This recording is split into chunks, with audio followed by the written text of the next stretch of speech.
మన ప్రభుత్వం ఉంటే అక్కడ మెడల్ నుంచి తీసుకోవచ్చు, మన ప్రత్యేకమైనటువంటి స్థానాన్ని మనకు దక్కుతుంది అనేటువంటి కాన్సెప్ట్లో అప్పుడు నడిచింది. ఇప్పుడు సెంట్రల్ గవర్నమెంట్ కూడా బాబు యొక్క అవసరం అనేది ఏర్పడ్డది.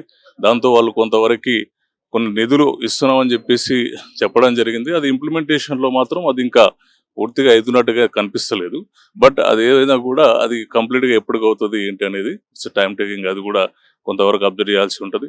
పోలవరం అంశం అనేది చాలా ప్రధానమైంది. ఆంధ్రప్రదేశ్కి ఎప్పటి నుంచో జరుగుతున్నటువంటిది.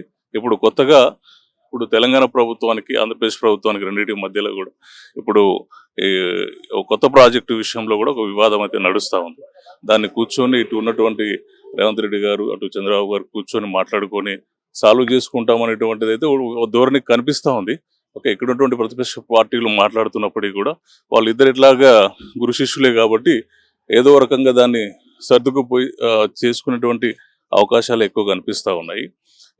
ఈ పొలిటికల్ సినారియాలో భవిష్యత్తులో ఇరు రాష్ట్రాలకు సంబంధించిన అంశాలు కానీ అలాగే గతంలో ఏపీలో ఉన్నటువంటి జగన్ ప్రభుత్వం ఇప్పుడు ఉన్నటువంటి కూటమి ప్రభుత్వం విషయాలు కానీ ఇవన్నీ కూడా ఇమీడియట్లీ డిసిషన్స్లు తీసుకునేటివి కాదు. But it's take time.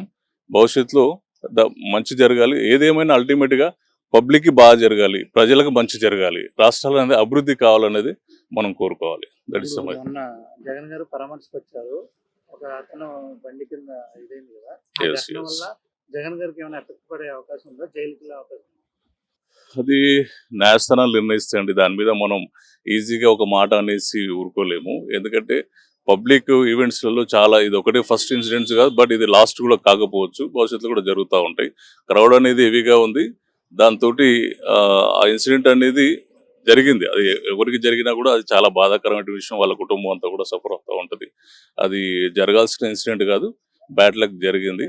Okay, కొంతవరకు వీళ్ళ యొక్క నిర్లక్ష్యమా లేకపోతే అక్కడ ఉన్నటువంటి వాళ్ళు పట్టించుకోలేదా, జరిగినా కూడా కనీసం హాస్పిటల్కి తీసుకెళ్ళలేకపోవడం, వాళ్ళు రక్షించుకోలేకపోవడం అనేది అది చాలా బాధించేటువంటి అంశం. ప్రమాదాలు జరుగుతూ ఉంటాయి.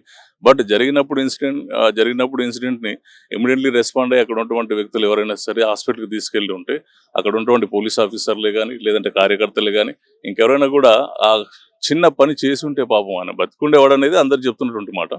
బట్ అది జరగలేకపోయింది కాబట్టి అది చాలా బాధాకరం.